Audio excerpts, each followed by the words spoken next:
everyone is smiling this Monday morning because our Springboks did so incredibly well yesterday, and it ties in nicely because today is International Oral Hygiene Day, so the big smiles all around are going to be great in the office when you get back to work this morning. But some people who've been smiling all weekend as well because they've been glued to their televisions watching the rugby is Sevens captain, our Springbok Sevens captain, Carl Brown, and we've got David Brooke from Sport 24 joining us in studio this morning. Morning, guys. Great to see you. Morning. Very tense yesterday.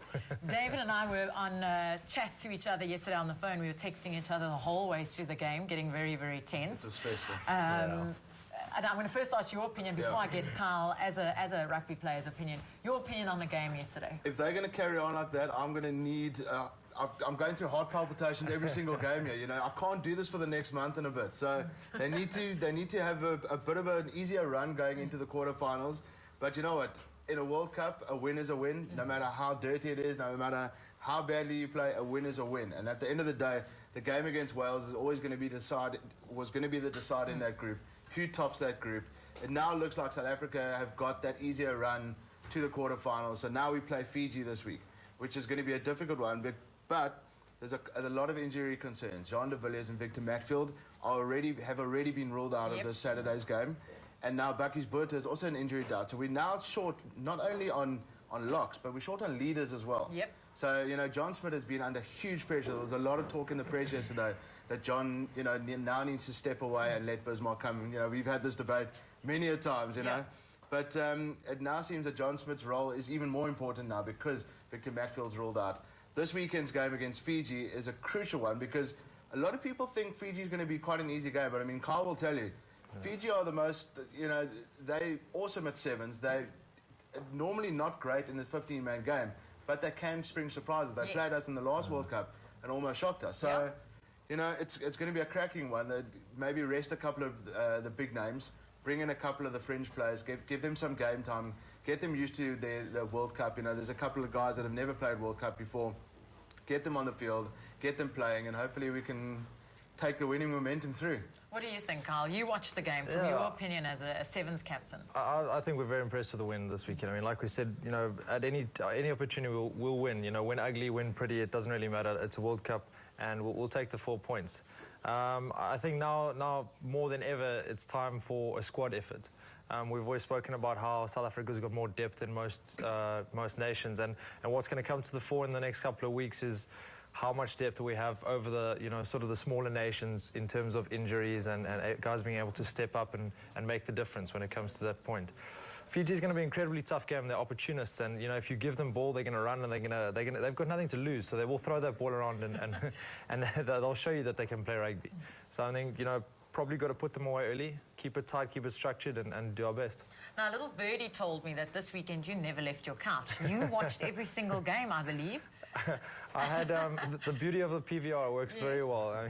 I wasn't up at 5 o'clock watching them, but I got to watch all the games, and you know, I'm very impressed by how the other nations have grown. Sort of, you know, the cherry blossoms from Japan did incredibly well against France. USA pushed Ireland.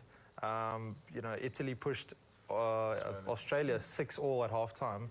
And then you can see sort of where the quality of teams come through in the second half. So it's going to be a very, very interesting World Cup, and you know, quite impressed to see how well these nations have grown. Now, it's not only World Cup, it was Currie Cup this weekend as well. Did you ever get time to watch any of those games? I fit in a couple of highlight packages, but that's about it. There's just so much sport on at the moment. But David, you were glued to the set. You know everything that happened in Currie Cup. Nail biting, eh? Nail biting. Let's talk about, before we get to the Bulls cheaters, let's talk first. Okay, we had wins for the Lions, wins for the Sharks, and win for Western Province. Pretty straightforward. Lions had a good one against Griquas, but you know, they're still top of the log. They're still top of the log. People are still shocked that they're top of the log. Semi-finals are coming soon, so you know, they're almost certain of a semi-final spot now. They're looking good for that. But the drama was in the Cheetahs Bulls game. Cheetahs will be really upset with that because they actually threw that game away. They were leading by quite a bit, and the Bulls came back. And then Louis Foucher, he didn't have a great game throughout the match, missed a couple of kicks, had a kick from the sidelines to earn the draw, and he got it. And, you know, the Bulls pulled off a draw. They still stay in the hunt, but it's not looking great for them at the moment. Griquas are kind of like kicking them down, you know, at the bottom there. So the Currie Cup's definitely heating up. It's obviously going to be a bit of a tussle now between the World Cup, but for them it's a bit of a saviour that they're afternoon games. So if you're a true rugby fan, you can go from 3 in the morning all the way until 7 at night and find Carl's that divorce. laughing because he knows that's exactly what he's going to be doing And this if you're weekend. married, you need to find a good divorce lawyer. So, you know. No. This is how it works. The pink slip. The pink slip. Yeah, You've got to pink get the slip. pink slip with the credit card. Yeah, but you'll end up doing the dishes for the rest of the weekend. That's so okay. I suppose it's And worth the rest it, of the week. Yeah, that's Do true. you have to do anything for your missus or your You've girlfriends when you've no got idea what sporting I have to weekend? go through, yeah. So, yeah, I think the beauty of it is that it's mostly weekend action. So during the week, you just put in the hours and you sort of bank that. Yeah, that's true. And other ball sports this weekend? Basically, we've got, obviously the build-up to the next Springbok game. There's Rugby World Cup. Some of the lower nations are playing on Wednesday and Thursday this week. And then US Open tennis finishes tonight. So the men's finals tonight has been affected by rain. So there's always something to watch. So there's a couple of pink slips handing in this week, but you've got to pick and choose which one. Pick your battles. And then soccer. Yeah, basically. Football, a big weekend here, locally and internationally. Orlando Pirates are looking good. They won another trophy in the top 8 final.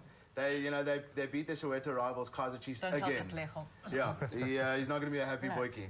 But they're looking really strong this season. They just win and win and win. Yeah. And over in England, Manchester United and Man City also great wins. It's the Wayne Rooney and Sergio Aguero show at the moment, both scoring hat-tricks. Looking great, lots of goals, lots of tries, hopefully, and let's go and wear those green and gold this week. And any advice for supporters out there that you want to give to the Springbok fans out there? Probably just the same as they did yesterday. I mean, Yeah. when we were driving around Joburg yesterday, I mean, the whole of Joburg was green. It was incredible, and smiles on the faces, and there was hooting, and I think the nation was very happy to get a win on Sunday, and just keep it up for the rest of the World Cup. It's going to be long, but we're going to be there behind the boys. Did you notice how the roads were dead yesterday morning? There was Everything. nobody on the roads. Yeah, but that's Cape Town on a Sunday Yeah. anyway. Well, guys, thanks so much for joining Sure, us and thank giving you. us the update on our World Cup this weekend. And remember to support our guys in green and gold. Now we're going to get answers to weight loss questions with Ewan. Take a look at this.